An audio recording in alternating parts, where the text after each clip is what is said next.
Hey, here we are, Face the Book TV, and us our season.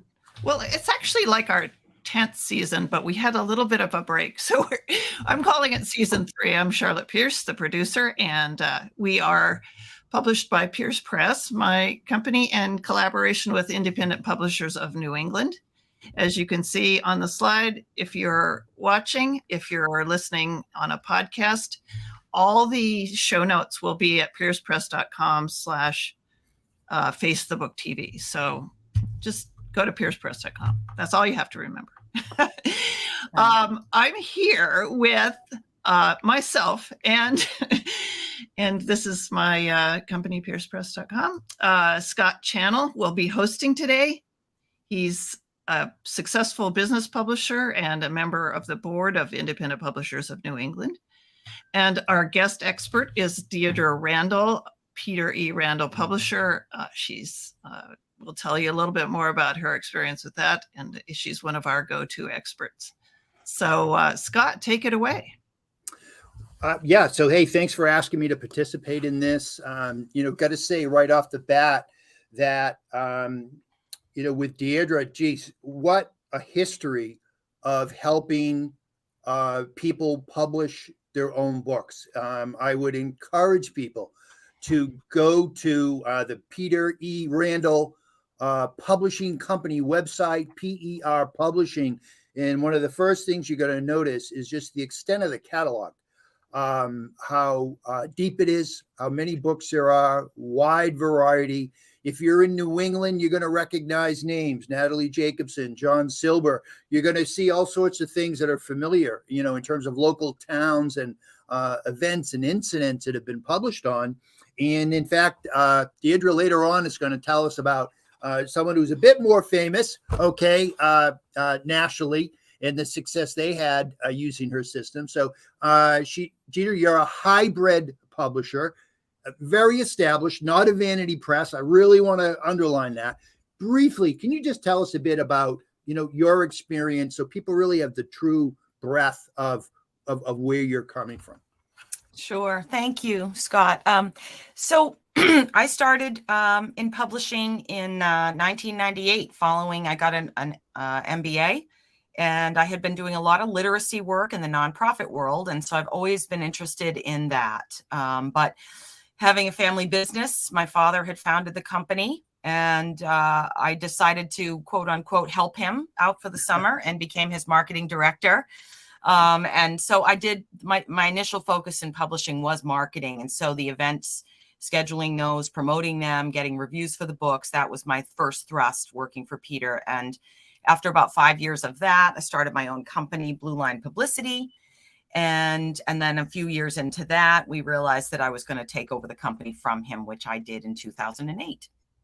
So since then, I've been doing it all, publishing and marketing. So. Right. So we're going to talk today about the importance of book events into the total picture. But I just learned something that I didn't know, is that you were into the marketing, and that's how you really started.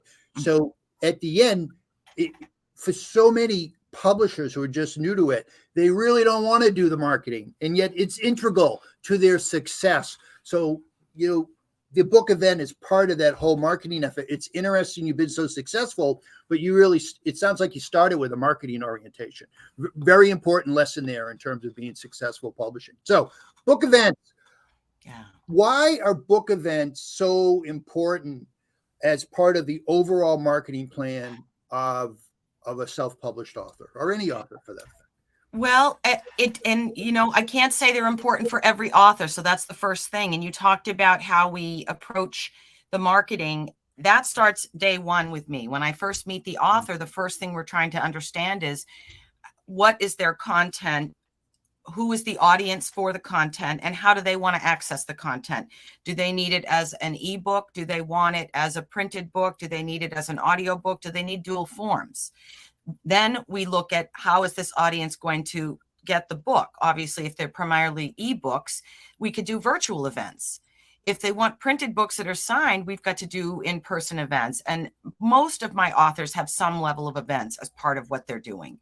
It's just impossible to let the bookstore sell everything for you. And a lot of times that inaugural event in the bookstore gets the bookstore staff to be aware of your book, aware of you, and they begin to hopefully recommend it to patrons after you've come and gone. So if you're an author, and are there any sort of prerequisites to having a successful book event? So when you start thinking about it, what are the prerequisites before you even approach, say, a bookstore owner to do an event? What happens?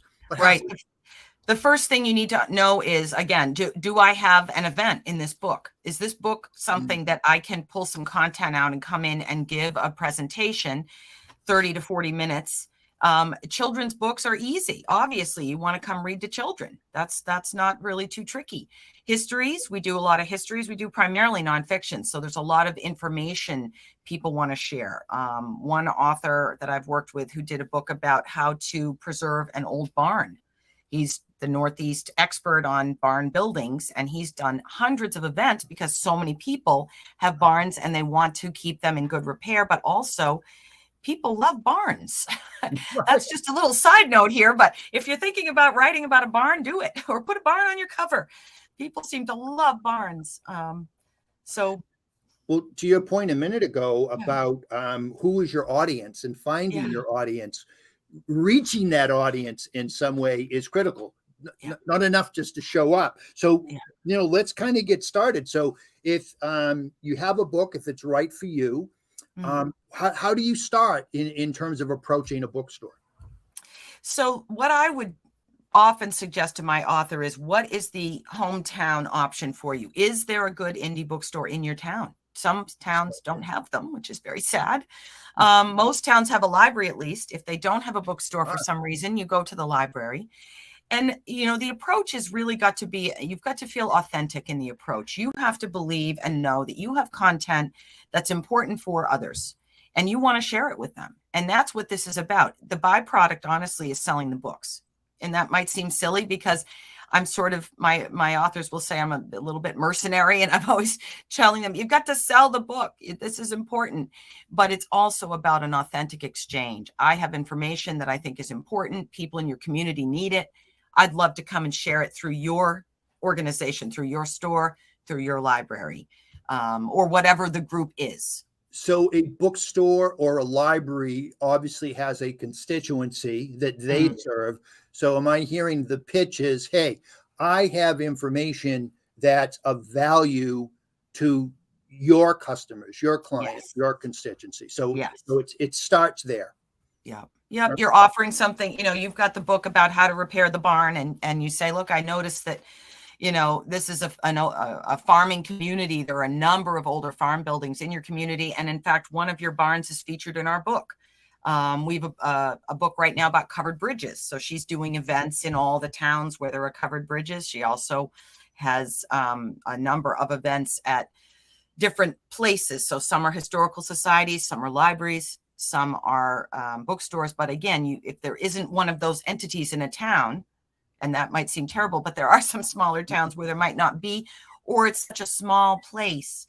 The library's there, but it's very small. So they have an arrangement with the school. They open the school up for the event.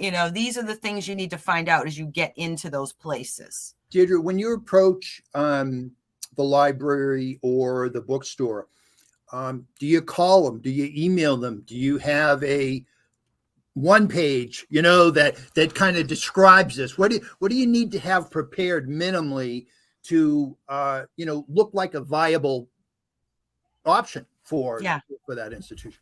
Great question. So I recommend that you reach out with some kind of phone or email rather than just walking in. It's really just, even if no one answers and you just leave a message, at least you've given them something. You've called them the day before, they're open the next day. You say, I'd love to talk with you. I'm going to leave you my number, but I'm also going to stop by the library in the next day or two and hope that we meet in person. Great. It's just a touch. It's a touch. If they answer the phone, great. Then you can say, I'd like to bring you my book. You want to get the book in front of them. If you feel the book is important, they may say, oh, no need to stop by. We're not doing any events. This is not what we're going to do. But you just say, "Oh, I'd love to bring one. Can I donate the book to the library?" Whatever you can do to get the door open if you're getting that pushback. Because events, I guess we should have started to say this right at the beginning, Scott, which is the events are only important to sell the book. If you can sell the book some other ways, you don't need events. Sure. So the events are important, but they're only one method of selling. So what would you say to the author that, of course, wrote the book, has a lot invested in it, it's their child, okay, and wants to talk all about the book when they go into that bookstore owner, but it isn't all about the book, is it? Because for the book owner, for the bookstore to do it, they've got to know that there's an audience out there that's going to be willing to come into the store. So how do you kind of communicate that message about not only is this a good book, it's going to connect with your customers. It's going to, help your business. Right. So two things that I heard in that question. The first one is what do you tell them? You have to tell them something brief and clear about your book. So a tagline, if you will. What I often say when an author calls me is, what can you tell me about your book in one sentence? If you cannot distill your book to describe it in that level, then how are you going to find the audience out there?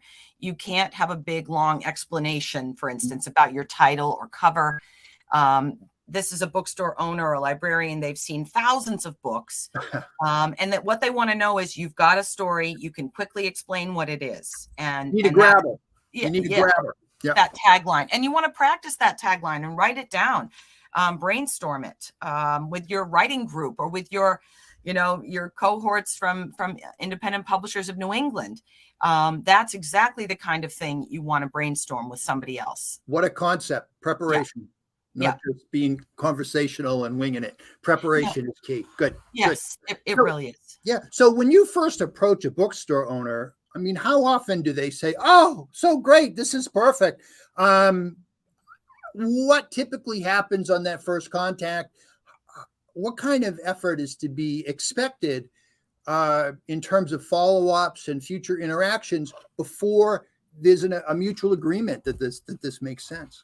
Yeah. Well, the first thing I would say is when you get in there, try to make sure that as you go into the store, you're not noticing that it's an incredibly busy day and you just push up to the counter and do your talk anyway. You need to be sensitive to what's going on. If the store seems quiet and you can catch somebody's a staff person's card easily, you can go up to them and catch them. And I'm seeing a question popping up here about a rack card or an info sheet. You could leave that too. Sure. I mean, if you have an expensive book, if you have a full color hardcover coffee table book about native plants of North America, you're probably not going to leave those books off at every store that you're visiting. You might have extra jackets and leave them a jacket and use that as a folder for your media kit.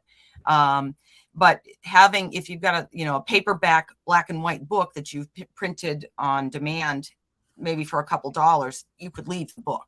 But definitely be sensitive. And as you're coming in, it's making sure that they understand that you respect them. I'm here to offer something, but I love the store. If it's your hometown store, please tell me you're a customer. Please tell me you already go to that store and that library if it's right in your hometown. Right. I had an author once who said, "Oh, the store, I'm going to, go. It's my hometown." And I said, "Oh, so you know them?" He said, "Well, I've never actually been in there." And I said, "How long have you lived in town?" 4 years. I kept meaning to go in. Well, he goes there now. He goes there now. There has to be some respect and some authentic connection there if it's your hometown community. So the message isn't just, "Hey, here's a great book," is what the book is about, is here's a great book, and this is how it's going to help your bookstore. This is how it's going to appeal to your customers. So, okay. So at some point with these interactions, there's an agreement. Let's do it. What happens? What happens between let's do this, and the date of the event? What should the author be doing to increase the chances of success here? Okay, so number one, especially if it's in your area, you want to invite people. I had an author do an event in Manchester recently, and they invited a number of people. That was a book related to their work. It's a nurse practitioner. And I'm sure that some of the people she invited were clients and patients, but also there were a number of other contacts from the community. The store said it was the most successful event they'd had in over a year because she invited people. We also got a nice story in the paper. We promoted it. The store coordinated with us. They have an events manager that actually worked with us. They shared things on their social media and we shared it farther. This author's not uses some social media, but not a lot. So I helped with that. But the main thing they did, and this is really important, they brought books because the store only ordered a dozen copies and they sold 29 or something. And if they hadn't had a case of their books in the car that they brought in, they would have had to stop. They wouldn't have been able to sell enough. Now, I just saw a question pop up from Charlotte about how do you follow up after an event like that? What I would do, honestly, is I would walk into the store the next week. You've already had a successful event there. If you're close enough to do it, go in person, thank them again, ask them if, do they know how to order it? It just remind them, oh, there's that lady again we had a great event with. If they're not local, you've got to do it with phone. Okay. So phone. That is great. And let's follow up on that in a moment, but let's, stick to what happens in terms of preparation for the event. So what I'm hearing you say, start with your personal network. Okay. Yes. Your own Rolodex, make sure that's done. Second of all, be visible. So you mentioned, hey, get an article in the newspaper, be visible, whatever options are available to you, be visible. And then, use social media, bring books. Okay. Yes. Is there anything else that someone should do before an event that would increase the chance of success? So if you give barn owners, how do you reach barn owners, or how do you reach right? Well, you're coordinating with local organizations. So if it's a barn owner and they're doing an event somewhere, then they're going to be letting that. There are groups that have newsletters, and some are printed, some are online. So this particular author was already in members with those groups. So the groups are putting out lists of events coming up. And his events are always on there because he submits them to the group. So they put them out. What a great tip. And just like you said, once you approach a book owner, you've got to follow up. If there's an association, if there's places where, barn owners hang out or whatever, make them aware of it, follow up to make sure that you're visible at the right time for your event. So those are great tips. All right. The event comes. Okay. It's a big day. You did all your prep. You've made all your contacts, you're visible, and now it's the big event. What happens on that day? What do you do on that day to make it a success? So if it's an evening event in the morning, you're obviously posting on your social media that the event is tonight, and the store or the library or whatever organization's hosting you. Hopefully somebody there is, and you would check that out as you're making your plans with them to say, if you share social media, I'll get on yours, you get on mine. We do it together. You want to make sure, again, that you've got all those things just in your car, the case of books, anything that you're bringing that you will hand out, cards, business cards, info sheets.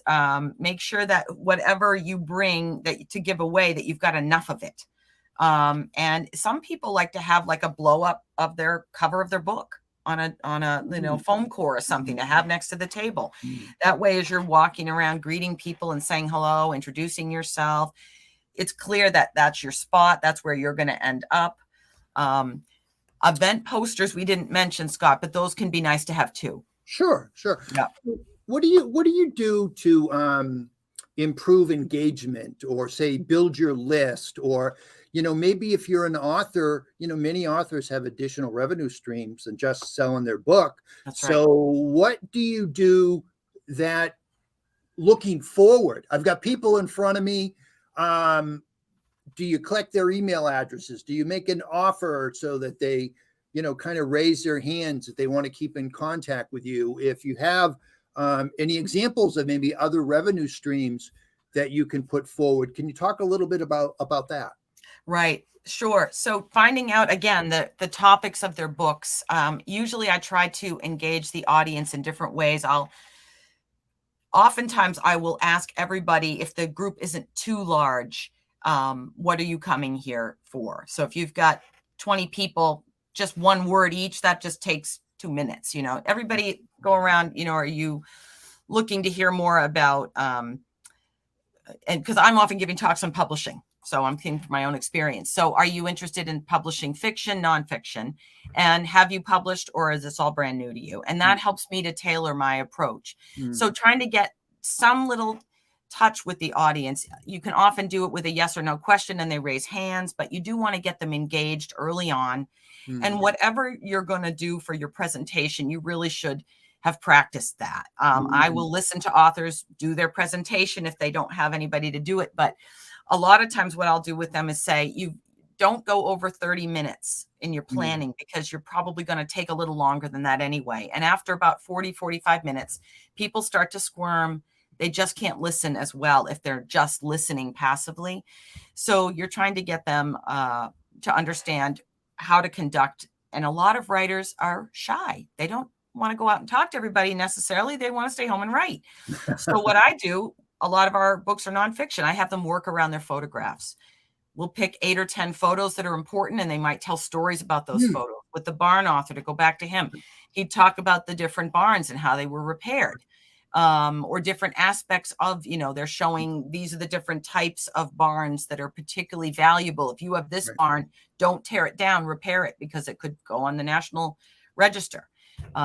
So yeah, I'm getting off onto the barn topic here, but does that give you a sense of? It does. And if people are showing up, obviously they have an interest, obviously, in the topic. So it's like talking to a friend or just, over a cup of coffee. About things of mutual interest. 30 seconds on a picture and then you go to the next one. I have seen authors talk too long, and it's heartbreaking as people gently back out of the room and tiptoe out, and you see they've been fully engaged, but they don't even want to approach the cash register to buy the book because it'll be seen as disruptive.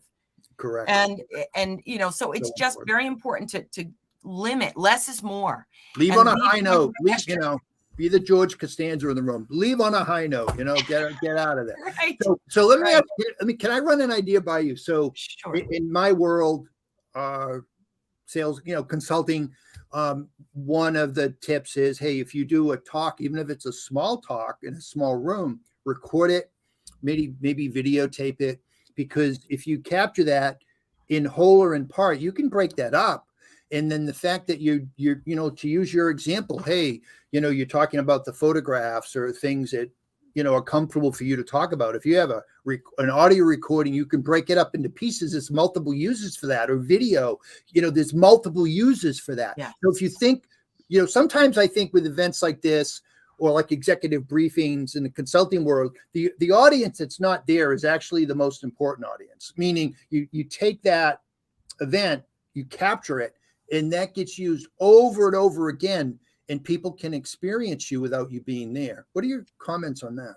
Yeah, and it's easy to do, even if you just click voice memo on your iPhone and set it off to the side. And you may not choose to repackage any of it, Scott, if you're new to all this, but you will listen to that, critique yourself, and learn from it. Learn to be a better presenter. And it's not easy. It's hard to be a good presenter, and it does take practice. So if you get that book talk down and practiced, if you know the events are going to be a big part of your sales piece, you're going to get good at it. If you say, I'm going to do 2 or 3 launches, and then it's not that kind of book, well, maybe you don't have to practice as much. But you're right. Recording it is never a bad idea. That's helpful. And Deidre, just, my 2 cents, I think one of the most important things that messages you've shared with us is the idea of, hey, this is new to you. You're going to need to prepare. You're going to need to practice. It's going to be a little uncomfortable in the beginning. That's normal, but don't let it be the reason why you don't do it. Right. So, don't save yourself from success. Yeah. Don't stop yourself from succeeding by under preparing. Right. It's just heartbreaking. So we got a couple of minutes here to finish up on talking about events. Before I want to talk about we want to talk about your publishing company, but I like to reach out to Charlotte, who, very experienced in publishing. Charlotte, you got a question, a comment, throw something into the ring here.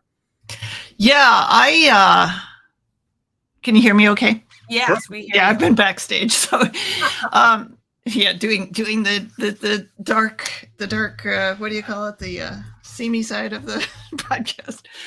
But, I've done a lot of things wrong. Just listening to Deidre, it's like when you're an independent small publisher, I don't publish my own stuff, but I'm very small. I have 6 books out now. I've got 6 more in development, but it's like, where do you find the time? I mean, it's like, we sold 28 books at a book launch. I can't say that I followed up correctly. I just I should put a little Post-it note on my wall, here are the 5 things to do today to follow up on these kinds of things. Right. I don't know. I don't know what my question is, but. Okay. Yeah. It's hard to prioritize, obviously, what you're going to do, but that's where, I work with my authors. We create a marketing plan in writing. Yeah. And, I ask them to create it because they're going to carry out a lot of the tasks in this way. I'm going to consult, I'm going to review it, I'm going to support them. If you're hiring a publicist, the publicist is going to kind of come up with something and 2 of you will work on it together. But if you don't get things in writing, it becomes so hard to get things done. And for me, I love it because you get to check things off, and that is just the best. You put things on you already did, Charlotte. Make your first item on your list, make a list. Yeah, and then you that's check right. that off. Okay. Well, I'm going to do that, and I'm going to post this checklist on the show notes, which will be at the main article for this episode. But I did find a few PDFs of marketing graphic things that I used to use. So I'll give you a few things. Oh, They're good. Not all Okay. about events, but I'll give you something to pop up there. So that all that will be sort of augmented. There's a kind of a basic description up there now at piercepress.com/book-events. And, but we'll keep augmenting that. And on your podcast app, when you listen, you should have a link to the transcript when that will be posted when we pull the audio. Okay. So, you can kind of read what we were talking about. And Scott, I think you did a very good job of organizing this. And Deidre, so just the summaries, we go into the last, 4 minutes. We want to hear about Deidre's publishing company. I think this is so great. The emphasis on, hey, you are responsible for your own marketing. Despite what you want to believe and you wish was true, right? The fact that, you write a book, it's not going to just sell overnight. Okay. It's you've got to make it happen. And your marketing efforts are integral to you being a successful publisher. So get comfortable with it. It starts in the beginning. Deidre, you started from the marketing angle. Yeah. And look how successful your publishing company is. Okay. Yeah. No accident. So as we go into it, I just want to say something as a self-published author. So I have 5 books out, soon to be 6, and love talking to people about books. And one of the things that saddens me, frankly, is people who, write a book and they go to I'm going to call it a vanity publisher. Okay. There's tons of them out there that just take oogles of money, promise the world, deliver jack. Okay. And then people wonder why, okay, all this money is spent and nothing happened, when frankly, they should have known from the beginning, if their eyes were open. So don't get me going on that topic. But you're a hybrid publisher. You've been around forever. You got these authors that are well-known in the community. You got a very well-known author you're going to tell us about in a minute from PBS. Yeah. So tell us the different, as a hybrid, what it is that you do that's somewhat unique, and you kind of strike the balance between someone that doesn't know or can't do it all themselves, yet they really don't want to spend their money and get nothing for it. So take it over. Well, I think the main thing that people like about what we do is we produce trade quality books. So a lot of times people look at our books and they'd say, oh, it's like, this looks like something from a large, big, major publisher in terms of the quality. So I learned to create quality books. Peter, who started the company, is an editor and a photographer. So there I had an expert content creator to follow and watch. Wow. So that was really important when I got started to learn, what makes a high quality book. What, our hardcover books are sewn. our full color titles are printed on the right paper. And oftentimes we have to print them overseas. If I have one more conversation with a poor author who comes to me and spent a lot of money on a printer in the next town over and got a poor quality book, and meanwhile they made everybody else volunteer. The artist gave me everyone gave me everything, but I had to pay the printer. The printer charged some huge amount for books that weren't correct. So you have to have the right materials, the right printing. Yeah. But one of the things that happens for us is that reputation for producing quality books that sell. And that brings us referrals from wonderful places. So an entertainment lawyer that my father knew sent us one of his clients, happened to be Marianne Esposito, who is the host of Ciao Italia on PBS. So the Italian American cooking show, she's been on for 30 years. She had been published by all the big publishers and has just done 2 books with us to accolades. And she has a huge following. So by producing the book herself, more of the money ends up in her pocket. So she's taking the risk, but it's less of a risk for her. She's been at this. She's beloved. People just enjoy. I have one more question when you get it. If you finish. Your posting on Facebook got my attention for this topic, and it was about summer book events. I think that was kind of the focus. I mean, is that like, should we all be like getting? You know what I was thinking, what made me come up with that? Honestly, I wrote that for a new author who was learning to do events, but also because of COVID, summer seems to still be the safest time for events. People can do things outside. Some people still feel a little better that way. I just had the virus for the first time myself about 6 weeks ago, and boy, was that rough.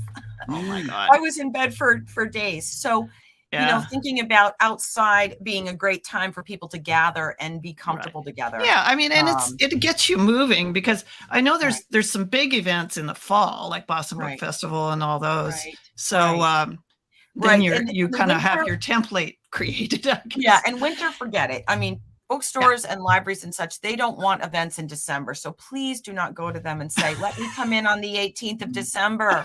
I'll sell so many books. They are so busy already. They don't need events. Yeah. They want you on Black Friday, maybe. And that would be lucky if you got in then. But usually after late November, they're done for the year on events. Yeah. They just don't, need you. So, hey, Scott, can we should probably wrap up, but go ahead. You wrap. Deidre, we're going to take your advice and stop at 30 minutes. Okay. Right now. All right. Yeah. But I want to say to you, I want to add something to what you said. Is you were emphasizing the quality of the books you publish, but I also think, having spoken to you, before this and spent some time with you, that I think you also should be adding that you get people who deal with you get great advice. We've already got a little hint of the quality of the marketing advice, how to reach the audience, and just having been around so long and help so many people to actually, like you said, hey, I help people to put more money in their pocket. Okay. Yeah, that's what it's about. Just think the value of the expertise that they get, in addition to whatever, printing, editing, or whatever all the other stuff you do. I just think it's invaluable, particularly for a newer publisher, maybe worth more than all the rest. So with that, if you have any final comments, please give them. And then Charlotte, please, I know you've got some things to say about your company. So Deidre, please finish up. I will. I'm just going to give you one thought, which is, I keep thinking I ought to write a book about marketing, and I have the perfect title. Books are not planes. They don't take off. You have to just think about this as a step-by-step process when you're getting ready to promote the book and do the work to get it out there. Don't kill yourself. But that first year, you should be doing things a couple times a month. Good and advice. Just be easy on yourself. Be good to yourself. I remember when I would pitch editors and things, and literally, Scott, I would light a candle and I'd have a little piece of chocolate there. And after I made my phone call, good or bad, regardless of what happened, a little taste of something sweet, and I'd say, okay, I'm doing the best I can. It's an authentic reach. I'm not pushing anyone into anything. I'm trying to find my people. So go ahead with that in mind. And I wish all success for you authors as you schedule your events for this summer and on. Great. Thanks for Deidre, having me on, guys. It was fun. thank you for sharing. Yeah, so let's much. have you back because I think there are a lot of different topics so we could cover and you know, like Scott and I have been doing this kind of basics of publishing Yeah. series, and this is kind of one element of that. Charlotte, we're going to give you the final word. Oh my gosh. You want it in my life story? Or? No, please. No. I just came out with a children's book last year. It's really cool. It's introduced by an amazing oceanographer, kind of like the Jane Goodall of the oceans, Sylvia Earle. And it's doing really well. And we have a lot more things we could do with the events and so forth. So we did get it into a couple of museum stores, and that's kind of taken off. That's tough. That's really tough, Charlotte. It is. Yeah. That's a hard outlet to reach. Congratulations. Great. Thanks. Well, that's it, Charlotte. We're all done. Deidre, thank you. Charlotte, thank you. Thanks, everybody. Yeah. And connect with us on IPNE and Facebook TV. Thanks. Okay. Great.